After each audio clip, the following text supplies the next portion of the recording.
ليونيل ميسي يعترف بأنه لم يتلقى أي عرض من برشلونة. لكن قبل البداية مشاهدينا الكرام، لا تبخل علينا بالضغط على زر اللايك والاشتراك في القناة. فهيا بنا الآن إلى التفاصيل. كشف تقرير صحفي إسباني عن لقاء تم بين الأرجنتيني ليونيل ميسي نجم باريس سان جيرمان مع زملائه السابقين في صفوف برشلونة خلال تناول العشاء.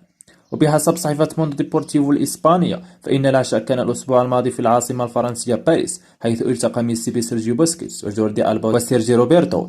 واستغل قادة برشلونة الإجازة التي منحها تشافي هرنانديز المدير الفني لبرشلونة للاعبين بعد التتويج بلقب الليغا عقب الفوز على إسبانيول في السفر إلى فرنسا. وأضافت الصحيفة: اللاعبون لم ينشروا أي صور لهذا اللقاء على وسائل التواصل الاجتماعي، حيث انتهزوا الفرصة لتناول العشاء مع ميسي كأصدقاء مقربين.